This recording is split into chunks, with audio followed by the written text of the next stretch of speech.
Video on ചെയ്തിരിക്കണേ.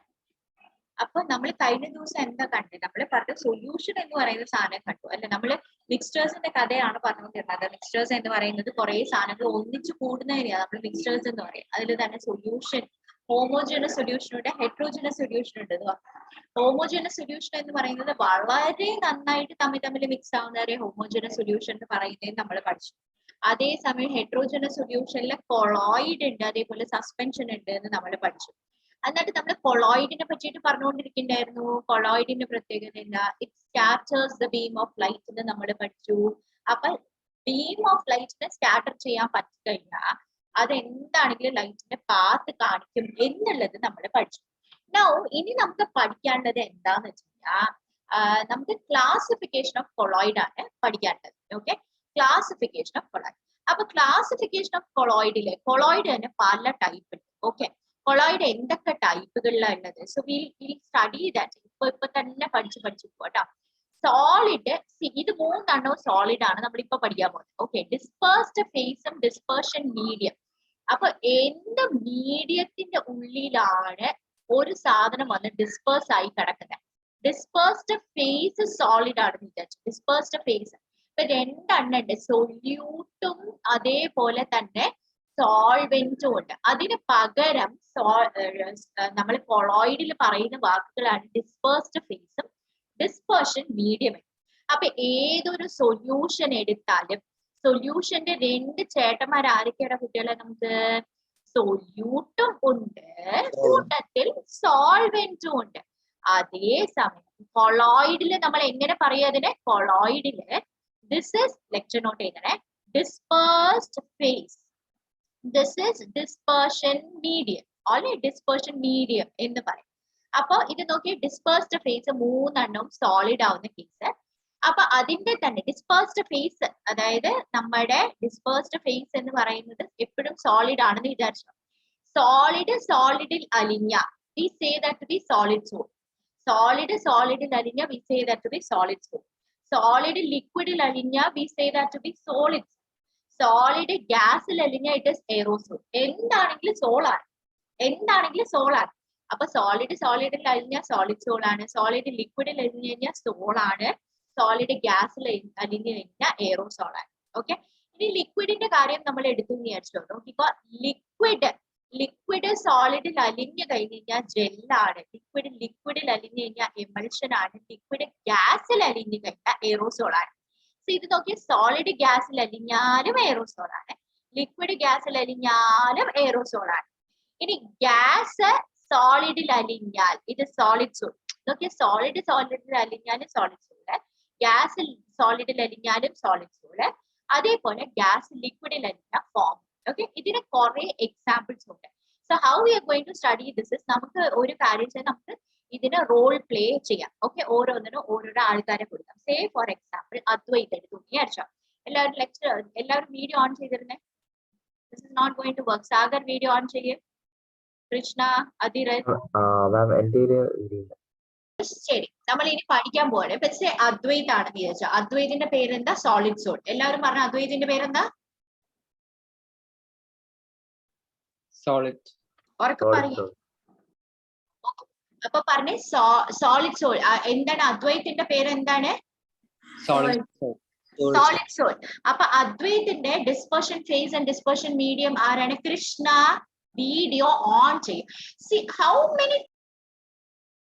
Alright, അപ്പൊ അദ്വൈത്തിന്റെ എങ്ങനെയാണ്? സോളിഡിൽ ഡിസ്പേഴ്സ്ഡ് ഫേസും ഡിസ്പേർഷൻ മീഡിയവും സോളിഡിൽ അലിഞ്ഞതാണ്. ഓക്കെ, അദ്വൈത്തിന്റെ എങ്ങനെയാണ്? അദ്വൈത്തിന്റെ പേരെന്താ പറഞ്ഞ? എല്ലാവരും പറയൂ, ഉറക്കെ പറയേ. അദ്വൈത്തിന്റെ പേരെന്താ? Solid soul. എല്ലാവരും അൺമ്യൂട്ട് ചെയ്തിരുന്ന എല്ലാവരും. ഓക്കെ, അപ്പൊ ഇത് തന്നെയാണ് ഇലാബറേറ്റ് ചെയ്ത് നമുക്ക് പഠിക്കാനുള്ളത്. സോളിഡ് ഗ്യാസിലുള്ളതിനെ നമ്മൾ എയറോസോൾ എന്ന് പറയും. അതേപോലെ എമൾഷൻസ് എന്ന് പറയുന്നത്, എമൾഷൻ നമ്മൾ പറഞ്ഞു, minute droplets of liquid it is dispersed in another liquid. വേറൊരു ലിക്വിഡിലെ ഇങ്ങനെ ഡിസ്പേഴ്സ് ചെയ്തിരിക്കുന്നതിനെയാണ് നമ്മൾ എമൾഷൻ എന്ന് പറയും. എമൾഷന്റെ എക്സാമ്പിൾ ആയിട്ട് നമ്മൾ മിൽക്ക്, ബട്ടർ, ഫേസ് ക്രീം ഒക്കെ പഠിച്ചിട്ടുണ്ട്. ഓക്കെ, എന്താ അദ്വൈത ഡൗട്ട് ഉണ്ടോ? പ്യൂമിസ്റ്റോൺ എന്ന് പറയുന്നതിന്റെ പ്രത്യേകത എന്ന് പറഞ്ഞാൽ വെള്ളത്തിലിട്ട് അത് പൊങ്ങിക്കിടക്കും. സാധാരണ കല്ലുകൾ മുങ്ങിപ്പോകില്ലേ, പ്യൂമിസ്റ്റോൺ എന്ന് പറയുന്നത് പൊങ്ങിക്കിടക്കും. ദാറ്റ് ഇസ് ബിക്കോസ് ആ സോളിഡിന്റെ ഉള്ളില് ദർ ഇസ് ഗ്യാസ്, അതുകൊണ്ടാണ് അത് പൊങ്ങിക്കിടക്കുന്നതെന്ന് പറഞ്ഞിട്ട് പറയാം. Okay, emulsion. അപ്പൊ ഇനി എമൾഷൻ എന്ന് പറയുന്നത് നമ്മൾ ഓൾറെഡി പറഞ്ഞു. ഫോം എന്ന് പറയുന്നത് gas is a dispersed medium, അല്ല dispersed phase, and liquid is a dispersion medium. Soap bubble അതിന്റെ എക്സാമ്പിൾ ആണ്. അതേപോലെ തന്നെ ഷേവിംഗ് ക്രീം ഒക്കെ ഇതിന്റെ എക്സാമ്പിൾസ് ആണ്. സോളിഡ് ഫോം നമ്മൾ ഓൾറെഡി കണ്ടതാണ്, gas and solid. Sponge, foam rubber, bread ഒക്കെ ഇതിന്റെ എക്സാമ്പിൾസ് ആണ്. ഓക്കെ, നൗ കമ്മിങ് ടു ഇതില് ജെൽ എന്ന് പറയുന്നത് എന്താണ്? ഒരു സെമി സോളിഡിനെയാണ് എപ്പോഴും ജെൽ എന്ന് പറയുക, അല്ലെ? അപ്പൊ ഇതില് continuous network of solid particles നമ്മൾ ലിക്വിഡിൽ ഇങ്ങനെ ഡിസ്പേഴ്സ്ഡ് ആയിട്ട് കിടന്നില്ല. സോളിഡ് പാർട്ടിക്കിൾസ് ഇങ്ങനെ കണ്ടിന്യൂസ് ആയിട്ട് ഡിസ്പേഴ്സ്ഡ് ആയിട്ട് കിടന്നെങ്കിൽ we say that to be a gel. Jellies, gelatin, hair gel ഒക്കെ ഇതിന്റെ എക്സാമ്പിൾസ് ആണ്. Okay, next is a concentration of solution. Okay, അപ്പൊ നമ്മളൊരു സൊല്യൂഷൻ എടുത്തു എന്ന് വിചാരിച്ചോ. I'm just going to do my duty and get the class done.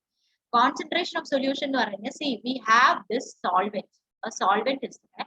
അതേപോലെ തന്നെ we have something which is known as a solute. ഇങ്ങനെ solute ഉണ്ടാവും. So what is meant by concentration of a solution? So solutionle എത്ര മാത്രം, what is the percentage of solute, എത്ര മാത്രം solute ഉണ്ട് എന്നുള്ളതാണ് നമ്മുടെ കണക്ക്, കോൺസെൻട്രേഷൻ. Very simple. ഇപ്പൊ സേ നമ്മള് ഒരു ഗ്ലാസ് വെള്ളത്തില് ഒരു സ്പൂൺ നാരങ്ങ ഒഴിച്ചു. അതല്ല, നമ്മൾ ഈ പറയുന്നത് പോലെ ഒരു ഗ്ലാസ് വെള്ളത്തില് സേ 100 സ്പൂൺസ് ഓഫ് നാരങ്ങ ഒഴിച്ചു. രണ്ടെണ്ണത്തിന്റെ concentration is different.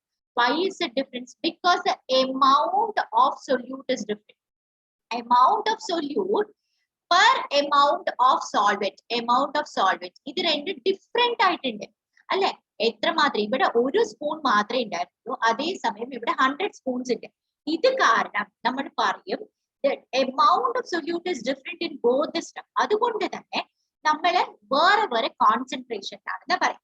So what is meant by a higher concentration and what is meant by a lower concentration? Higher concentration and lower concentration എന്ന് പറഞ്ഞാൽ എന്താണ് അർത്ഥം? If the solute, if the amount of solute is very high, then we say that ഇത് very high and ഇവിടെ solute is very less എന്ന് വിചാരിച്ചോ. അങ്ങനെയാണെന്നുണ്ടെങ്കിൽ ഇതിന്റെ ഒരു പ്രത്യേകത, സെയിം എമൗണ്ട് ഓഫ് സോൾവെന്റ് ആണെങ്കിൽ ഇതിലെ സൊല്യൂട്ട് കൂടിയ, അതായത് നാരങ്ങ വെള്ളം കൂടി വന്നു. ഞാൻ എപ്പോഴും എടുക്കുന്നത് ഒരേ ഗ്ലാസ് വെള്ളമാണ്, ഒറ്റ ഗ്ലാസ് വെള്ളം.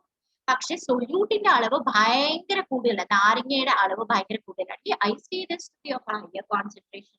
അതേസമയം സൊല്യൂട്ട് ഒരേ ഒരു സ്പൂൺ നാരങ്ങ ആണെന്നുണ്ടെങ്കിൽ we say that to be of a very less concentration, lower concentration എന്ന് നമ്മൾ പറയും. സോ കോൺസെൻട്രേഷൻ ഓഫ് സൊല്യൂഷൻ എന്ന് പറഞ്ഞു കഴിഞ്ഞാൽ എന്താണ്? Coming to giving it's a quantity, അതിനെ ക്വാണ്ടിഫൈ ചെയ്യാൻ, അല്ലെ? കോൺസെൻട്രേഷൻ ഓഫ് സൊല്യൂഷൻ എന്ന് പറഞ്ഞാൽ എത്രമാത്രം amount of solute which is present, എത്രമാത്രം സൊല്യൂട്ട് ആണ് present in a given quantity of solution. ഒരു ഗിവൺ ക്വാണ്ടിറ്റി ഓഫ് സൊല്യൂഷന്റെ എത്രമാത്രം സൊല്യൂട്ട് ആണ് പ്രസന്റ്, അതിനെയാണ് കോൺസെൻട്രേഷൻ ഓഫ് സൊല്യൂഷൻ എന്ന് നമ്മൾ പറയും. So what is the amount of solute in a given quantity of solution? Now you have to understand something. Let's note ചെയ്തേ, concentration of solution എന്താണ്? ഇത് നോക്കിക്കോ, വളരെ ഇമ്പോർട്ടന്റ്. നമ്മൾ തെറ്റിക്കുന്ന ഒരു സാധനം എന്താന്ന് പറഞ്ഞാൽ amount of solute in a given quantity of solvent ആണോ സൊല്യൂഷൻ ആണോ? സോൾവെന്റ് ആണോ സൊല്യൂഷൻ ആണ്? സൊല്യൂഷൻ ആണ്. ഒരു സൊല്യൂഷനിലും സോൾവെന്റ് എന്ന് പറഞ്ഞാൽ എന്താണ് വ്യത്യാസം? ഇത് നാരങ്ങ വെള്ളത്തിന്റെ കാര്യമാണ് നമ്മൾ പറയുന്നത്. നാരങ്ങ വെള്ളം is A solution. We are not talking about the same amount of water, we are talking about the same amount of നാരങ്ങ വെള്ളം. അൾട്ടിമേറ്റ്ലി ഉണ്ടാകുന്ന നാരങ്ങ വെള്ളത്തിന്റെ അളവ് സെയിം ആണ്. Do you understand? അപ്പൊ കോൺസെൻട്രേഷൻ ഓഫ് സൊല്യൂഷന്റെ മാത്തമാറ്റിക്കൽ ടേം നമ്മൾ എങ്ങനെ പറയും? Concentration of solution is the amount of solute which is present in a given quantity of solution. Okay, ഇതിനെ മാത്സിൽ നമ്മൾ പറയുമ്പോൾ കോൺസെൻട്രേഷൻ ഓഫ് സൊല്യൂഷൻ രണ്ട് രീതിയിൽ നമുക്ക് റെപ്രസെന്റ് ചെയ്യാം. concentration of solution. എങ്ങനെയൊക്കെ രീതിയിൽ നമുക്ക് റെപ്രസെന്റ് ചെയ്യാം? ഒന്ന് mass of solute, mass of solute by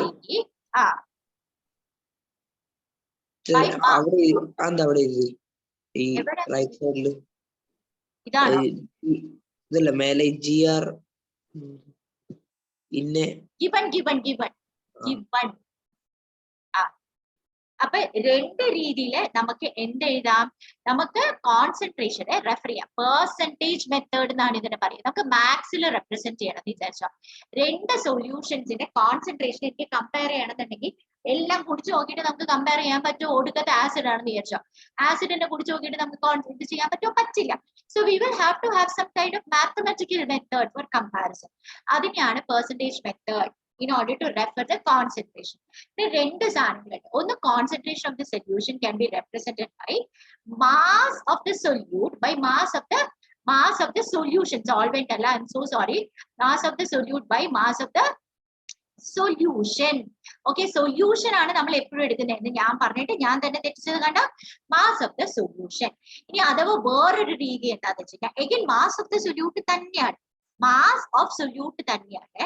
പക്ഷെ we are considering the volume of solvent, volume of solution. Okay, അപ്പൊ 1 കിലോഗ്രാം, അപ്പൊ ഫസ്റ്റ് രീതി പ്രകാരം 1 കിലോഗ്രാം ഉപ്പ് ഞാൻ ഇട്ടു. എത്രയിലായിട്ട്? ഞാന് 1 കിലോഗ്രാം ഉപ്പ് ഞാൻ 10 കിലോഗ്രാം ഉപ്പ് വെള്ളത്തിലിട്ടു, സോൾട്ട് വാട്ടറിലിട്ടു. മനസ്സിലായോ? ഇങ്ങനെയായിരിക്കും ഞാൻ പറയുന്നത്. 10 കിലോഗ്രാം സോൾട്ട് വാട്ടറിൽ 1 കിലോഗ്രാം ഉപ്പിട്ട്. സോൾട്ട് വാട്ടറിലാണ്. I'm not talking about water. I'm not talking about water, I'm talking about salt water. In this method, how are you going to say? See, 1 kilogram of uppa, I had put 1 kilogram of uppa in 100 liters of salt water. 100 liters of salt water. എന്താണ് ഞാൻ പറയുന്നത്? 100 liters. I'm talking about volume. In the second case. മനസ്സിലായോ? ഇതിന്റെ അർത്ഥം മനസ്സിലായോ? Yes, teacher. Yes. അപ്പൊ രണ്ട് രീതിയിൽ എനിക്ക് കോൺസെൻട്രേഷൻ റെപ്രസെന്റ് ചെയ്യാം. ഒന്ന് mass of the solute by mass of the solution. അതായത് 1 കിലോഗ്രാം ഇവിടെ എന്താ സംഭവിക്കുക? ഇവിടെ ഇതിന്റെ കൂടെ പെർസെന്റേജ് ആണെന്ന് നമ്മൾ പറഞ്ഞു. Percentage always means you have to do into 100. Percentage always means you have to do into 100. So I'll just clear this off. എന്നിട്ട് വീണ്ടും നമുക്ക് നോക്കാം. See, in order to compare concentrations, we'll have to have a mathematical way of representing the concentration. How do you do that? Percentage method എന്നാണ് ഇതിനെ പറയുക. Percentage method ഇത് മാത്രമല്ല, കുറെ മെത്തേഡ്സ് ഉണ്ട്. Percentage method നമുക്ക് പഠിക്കാനുള്ള രണ്ടെണ്ണം. കോൺസെൻട്രേഷന് നമ്മൾ എങ്ങനെയാണ് റെപ്രസെന്റ് ചെയ്യുക? ഒരെണ്ണം മാസ് ഓഫ് സൊല്യൂട്ട്. സൊല്യൂട്ടിന്റെ മാസ് ആണ് രണ്ട് കേസിൽ എടുക്കുക. ഓക്കെ, ഇൻറ്റു 100 ഉണ്ട്. അത് നമുക്ക് താഴെ എഴുതാൻ തൽക്കാലം. I just clear this and make. Okay, mass of solute by mass of solution. Please understand, mass of solution ആണ് into 100 ചെയ്ത് കഴിഞ്ഞാൽ percentage by mass എന്ന് പറയും.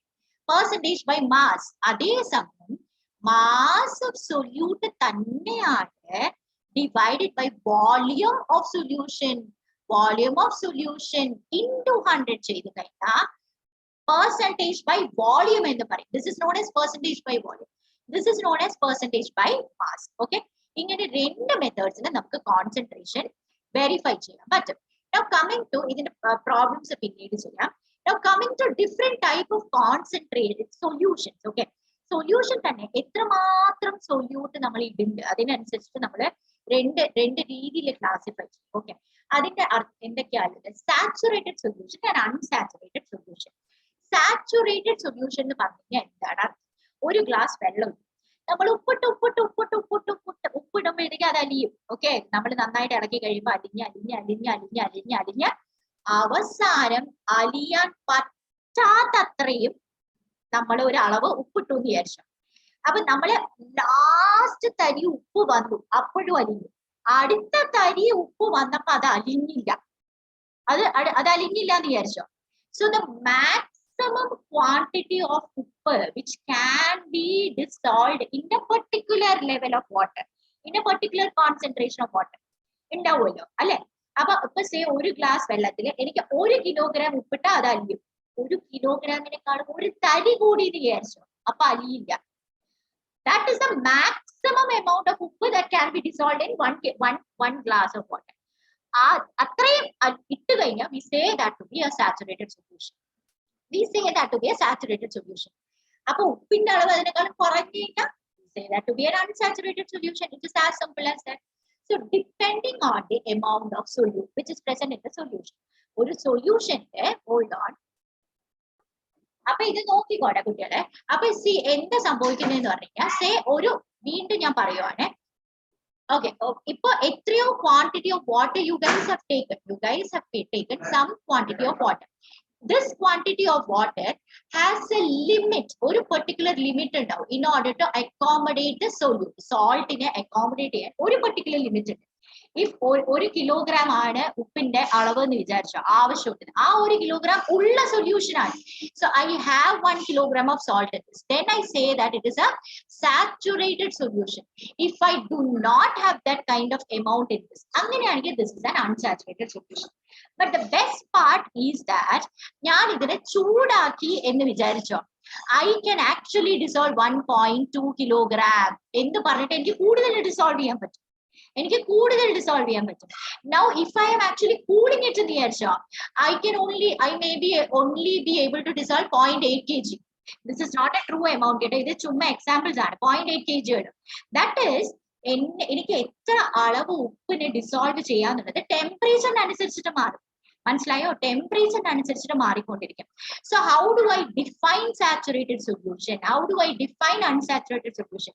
See, if something is varying with temperature, I have to tell my temperature also in this particular definition, right? So if a solution, what is unsaturated solution? A solution in which the quantity of the solute can be in which more quantity of the solute can be dissolved without raising its temperature is called an unsaturated solution. See, what is the definition of this? Say in any or glass vellam, say only 0.5 kg of uppu is there in this, okay, and or a particular temperature lani irikkunde. Can I add more salt and dissolve it in this? Nammade example 1 kg add dissolve cheyan pattune. Can I add more to this and dissolve it? No. Why not? എനിക്ക് ഒരു ഗ്ലാസ്സിൽ dissolve ചെയ്യാൻ പറ്റുന്ന 1 kg എന്നല്ലേ നമ്മൾ പറഞ്ഞേ നമ്മുടെ ചുമ്മാ ഉള്ള എക്സാമ്പിളില്. ഇതിപ്പോ 0.5 kg അല്ലേ? Okay. അപ്പൊ I can actually add more, right? I can actually add more salt onto this. അല്ലെ? എനിക്ക് ചൂടാക്കേണ്ട കാര്യമില്ല. ചൂടാക്കാണ്ട് തന്നെ I can actually add more salt onto this, more solute onto this and actually get it dissolved. അല്ലെ? അങ്ങനെയുള്ള സൊല്യൂഷനെ unsaturated solution എന്ന് പറയും. ഈ concept മനസ്സിലായോ എല്ലാവർക്കും? Yes.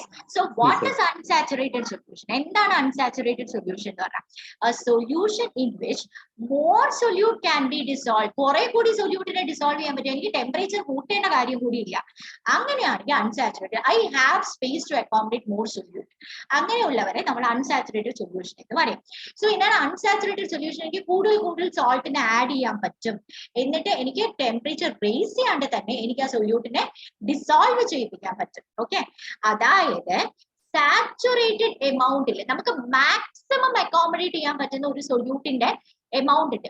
ദാറ്റ് ഇസ് നമ്മൾ എക്സാമ്പിൾ ആയിട്ട് നമ്മൾ എടുത്തത് എന്താണ്? 1 kg എന്ന് നമ്മൾ പറഞ്ഞു. 1 kg എന്ന് വന്നു കഴിഞ്ഞാൽ that is a maximum amount which can be accommodated. Maximum amount of the solute which can be accommodated. In an unsaturated solution, the amount of solute is going to be less than maximum limit. Always less than maximum limit. Yes, is it very clear? And we are talking this for a particular temperature. So in an unsaturated solution, it will always contain lesser amount of solute than the maximum limit which the solvent can take at a particular temperature. മനസ്സിലായോ കുട്ടികളെ? ഇതൊന്ന് വായിച്ചോക്കെ. What is saturated solution? A solution in which ini taakkan pattilla namukku, in which a solute cannot be dissolved at a given temperature. Athare, okay, അതിനെയാണ് നമ്മൾ saturated solution എന്ന് പറയുന്നത്. നിങ്ങൾ പഠിക്കുമ്പോഴും അങ്ങനെയല്ല, ഒരു പരിധി കൂടുതൽ കഴിഞ്ഞാൽ നിങ്ങൾക്ക് പഠിക്കാൻ പറ്റില്ല. We got saturated എന്ന് പറയും. I can't study a bit more. ഇനി ഒരു തരി പോലും കൂടുതൽ പഠിക്കാൻ പറ്റില്ല. We say that to be saturated solution. A saturated solution obviously will contain more solute than the unsaturated solution.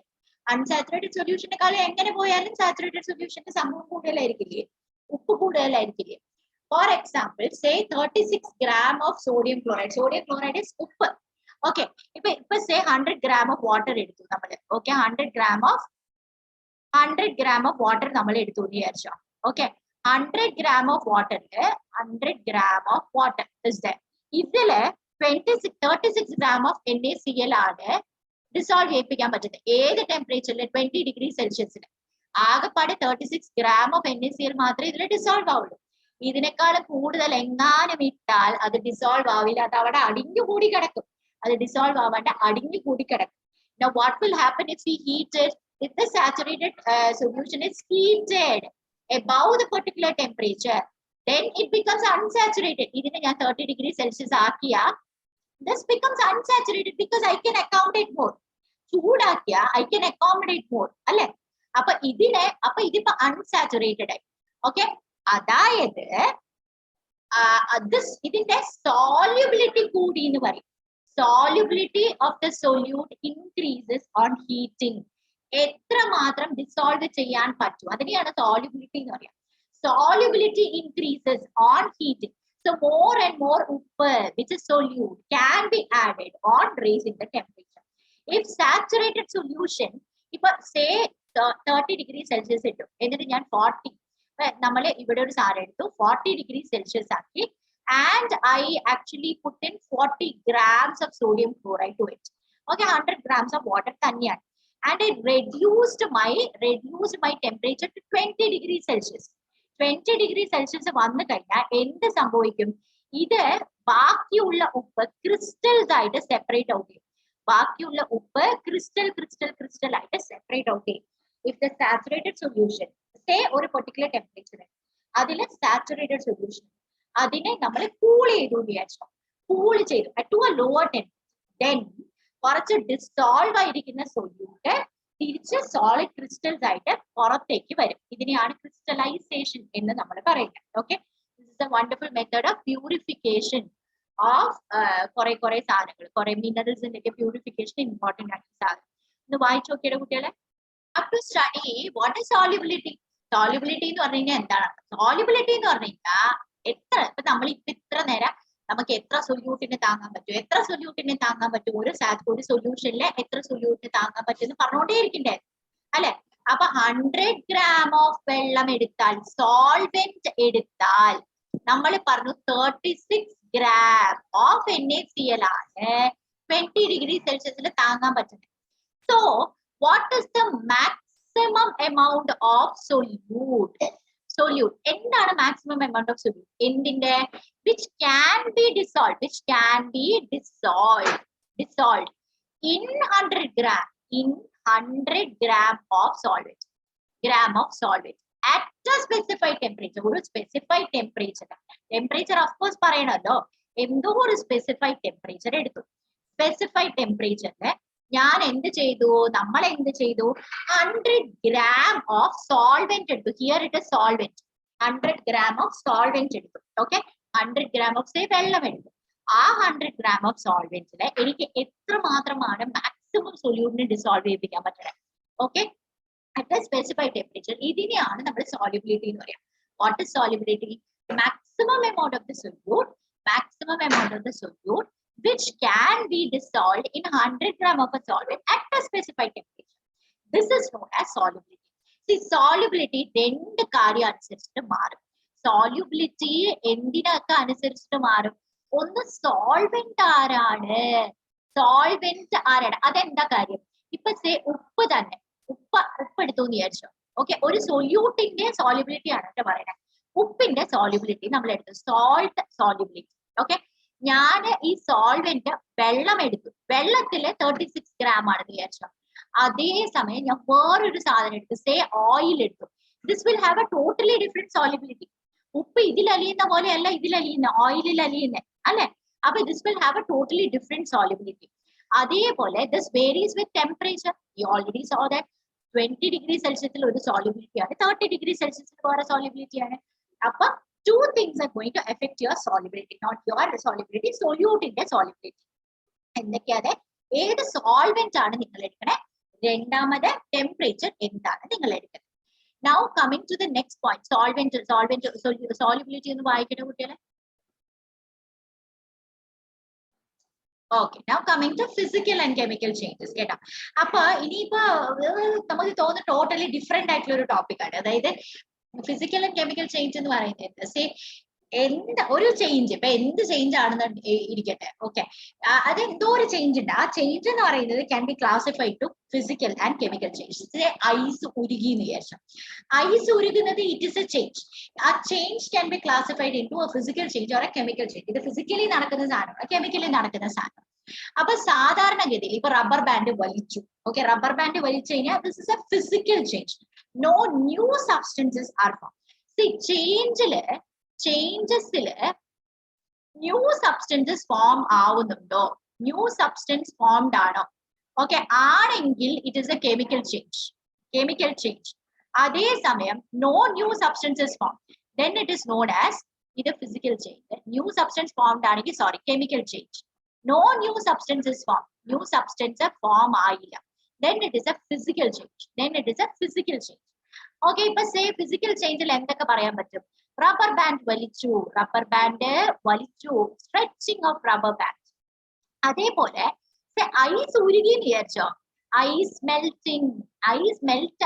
Melted and formed water which is the same substance. എനിക്ക് വെള്ളത്തിന് തിരിച്ച് ടെമ്പറേച്ചർ കുറച്ചിട്ട് എനിക്ക് ഐസ് ആക്കാൻ പറ്റും. There is no new chemical which is created. എനിക്ക് ഐസിനെ ഉരുക്കിയിട്ട് വെള്ളം ആക്കാൻ പറ്റും, വെള്ളത്തിന് ചൂടാക്കിയിട്ട് സ്റ്റീം ആക്കാൻ പറ്റും, സ്റ്റീമിനെ തണുപ്പിച്ചിട്ട് എനിക്ക് ഐസ് തിരിച്ചിട്ട് ഐസിനെ തണുപ്പിച്ച എനിക്ക് സ്റ്റീമിനെ തണുപ്പിച്ച എനിക്ക് വെള്ളം കിട്ടും, വെള്ളത്തിനെ തണുപ്പിച്ച് കഴിഞ്ഞാൽ എനിക്ക് ഐസ് കിട്ടും. So this again is a physical change. It is a physical change. അതേസമയം കെമിക്കൽ ചേഞ്ച് വീണ്ടും ഉപ്പും വെള്ളവും കൂടിയിട്ട്, അതായത് സൊല്യൂഷൻ ഉണ്ടാക്കി വിചാരിച്ചോ, salt dissolving in water. ഉപ്പിന്റെ ക്യാരക്ടർ മാറിയോ? ഇവിടെ ഉപ്പിന്റെ ക്യാരക്ടർ മാറിയോ? ഉപ്പായിട്ട് തന്നെയാണോ അല്ല ഉപ്പിന്റെ ക്യാരക്ടർ മാറിയോ? ഞാന് ഒരു കറിയില് ഉപ്പിട്ടാലും ഉപ്പ് വെള്ളം ഒഴിച്ചാലും ഒരേപോലെ തന്നെയല്ലേ? ഒരേപോലെ. അതായത് ഉപ്പിന്റെ സ്വഭാവം മാറിയിട്ടില്ല,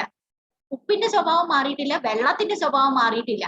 മാത്രല്ല the most important thing being, ഞാൻ അതിനെ ഇവാപറേഷൻ ചെയ്തു എന്ന് വിചാരിച്ചോ, പുറത്ത് വെച്ചു എന്ന് വിചാരിച്ചോ, കുറച്ച് കഴിയുമ്പോഴേക്കും വെള്ളം സെപ്പറേറ്റ് ആയിട്ട് പൊങ്ങി പോവില്ലേ, ഇവാപറേറ്റ് ചെയ്ത് പോവില്ലേ, ബാക്കി ഉപ്പ് അടിഞ്ഞു കൂടില്ലേ, പൗഡറി ഫോം ആയിരിക്കും, ഡസന്റ് മാറ്റർ. പക്ഷെ ഉപ്പിന്റെ സ്വഭാവം ഉണ്ട് അതിനപ്പോഴും, അല്ലെ, അത് അടിഞ്ഞുകൂടും. So salt dissolving in water is a physical change. So what is our point? Formation of solution is a physical change. It's not a chemical change. അതേസമയം chemical change in examples എന്തൊക്കെയാ? ഇപ്പൊ same change in example. One of the most beautiful example is formation of curd. Formation of curd is an example of a chemical change. Okay, അതേപോലെ തന്നെ rusting, തുരുമ്പ് പിടിക്കില്ലേ, rusting is an example of chemical change. Chemical ചേഞ്ചിൽ ഇഷ്ടം പോലെ ഉണ്ട്, തിരിച്ചും മറിച്ചും. ഫോട്ടോസിന്തസിസ് എപ്പോഴും നമ്മൾ പഠിക്കുന്ന സാധനമാണ്. Photosynthesis is an example of chemical change. Okay, ഇങ്ങനെ കുറെ കാര്യങ്ങൾ കെമിക്കൽ ചേഞ്ചസിൽ വരുന്നതാണ്. സോ നമുക്ക് ഇനി ഇതിന്റെ ഡെഫിനിഷൻ ആയിട്ട് നോക്കിക്കഴിഞ്ഞാൽ, see what is a physical change? Those substances in which no new substances are formed. ഇതിനെ പുതിയ സാധനങ്ങൾ ഉണ്ടാവാനില്ല, അതിനെ നമ്മൾ ഫിസിക്കൽ ചേഞ്ച് എന്ന് പറയും. അതേസമയം the situations in which new substances are actually formed. Formation of no new substances are formed, അതിനെ നമ്മൾ ഫിസിക്കൽ ചേഞ്ച് എന്ന് പറയും. അതേസമയം chemical changes are those which actually create new substances. പുതിയ സാധനങ്ങൾ ഉണ്ടാവുകയാണ്. അതിന്റെ എക്സാമ്പിൾ എന്ന് പറയുന്നത്, ഇപ്പൊ നമ്മൾ നേരത്തെ പറഞ്ഞതുപോലെ നമ്മൾ ഒരു പേപ്പർ പിടിച്ച് ബേൺ ചെയ്തു, ഈ ബേൺ ചെയ്തിരിക്കുന്ന ആഷസിൽ നിന്ന് തിരിച്ചുണ്ടാക്കാൻ പറ്റുമോ? മന്ത്രവാദികളല്ലാന്നുണ്ടെങ്കിൽ നമുക്ക് ഉണ്ടാക്കാൻ പറ്റില്ല, അല്ലെ? ഗ്രോത്ത് ഓഫ് പ്ലാന്റിന്റെ അടുത്ത് നമുക്ക് പറയാൻ പറ്റുമോ വീണ്ടും ചെറുതാകാൻ? പറ്റില്ല. So all these are permanent changes. ഹൈഡ്രജനും ഓക്സിജനും കൂടിയിട്ട് വെള്ളമായി, this is a permanent change. Digestion of food, വയറിൽ നിന്നും തിരിച്ച് നമുക്ക് ചപ്പാത്തി തിരിച്ചെടുക്കാൻ പറ്റുമോ? പറ്റില്ല. So all these are permanent kind of changes. അപ്പൊ നമുക്ക് ഫിസിക്കൽ ചേഞ്ചസിനെ പറ്റി വീണ്ടും നോക്കിക്കഴിഞ്ഞാൽ ഫിസിക്കൽ ചേഞ്ചസിനെ നമുക്ക് ഈസിലി റിവേഴ്സ് ചെയ്യാൻ പറ്റും. അതായത് ഫിസിക്കൽ ചേഞ്ചസ് എപ്പോഴും സ്റ്റേറ്റ് മാറുക എന്ന് പറഞ്ഞാൽ സോളിഡ് ലിക്വിഡ് ആയി ലിക്വിഡ് ഗ്യാസ് ആയി, അല്ലെങ്കിൽ സൈസ് മാറുക റബ്ബർ ബാൻഡ് സ്ട്രെച്ച് ആയി, ഓക്കെ, അല്ലെങ്കിൽ ഒരു സാധനത്തിന്റെ ഷേപ്പ് മാറുക, ദാറ്റ് ഇസ് ഓക്കെ. ഫുഡിനെ നമ്മൾ ചോപ്പ് ചെയ്തിട്ട് ചെറുതാക്കി അല്ലെങ്കിൽ സോൾട്ടിന്റെ വലിയ ക്രിസ്റ്റലിനെ ഞാൻ പൊട്ടിച്ചു, that's in matter. It is a physical change. ആളുടെ സ്വഭാവം മാറിയിട്ടില്ല, ജസ്റ്റ് ബിക്കേം സ്മോൾ. പറയുമോനെ ഈ പേപ്പർ കയറുന്നത് it is a physical change. Okay, അപ്പൊ now coming to examples. Melting of ice, freezing of ice, boiling of water, ഇതെല്ലാം condensation of steam, making a solution, the very important thing. Glowing of electric light ഉണ്ടാക്കുന്നത്, അതേപോലെ തന്നെ glass Tumblr break ചെയ്യുന്നത്, നേരത്തെ പറഞ്ഞ പോലെ paper കീറുക എന്ന് പറയുന്നത് കേട്ടോ. പേപ്പർ കീറുന്നത് it is again physical change ആണ്. ഗ്ലാസ് ബ്രേക്ക് ആവുന്നത് ഫിസിക്കൽ ചേഞ്ച് ആണ്. ഇതിലൊക്കെ കെമിക്കലി പുതിയ സാധനങ്ങൾ ഉണ്ടാവാനില്ല. അപ്പോ ഒരു സോൾട്ട് സൊല്യൂഷൻ ഉണ്ടാക്കി കഴിഞ്ഞാൽ നമ്മൾ ഫിസിക്കൽ ചേഞ്ച് ആണോ കെമിക്കൽ ചേഞ്ച് ആണോ ചോദിച്ചു കഴിഞ്ഞാൽ, സോൾട്ട് എന്ന് പറയുന്നത് ഒരു കാരണവശാലും അതിന്റെ സ്വഭാവം മാറ്റുന്നില്ല, വാട്ടറും അതിന്റെ സ്വഭാവം മാറ്റുന്നില്ല. And a very simple process of evaporation വഴി അതിനെ നമുക്ക് സെപ്പറേറ്റ് ചെയ്യാം. And hence solution formation is a physical change എന്നുള്ളത് നമ്മൾ പഠിക്കണം. ഇതൊന്ന് വായിക്കണം കുട്ടികളെ, അടുത്ത പേജും കൂടി വായിക്കണേ. മേജർലി എന്ത് ടോപ്പിക്കാ പഠിക്കാനുള്ളതെന്ന് പറഞ്ഞാൽ, അല്ലെങ്കിൽ ഒരു കാര്യം ചെയ്യും,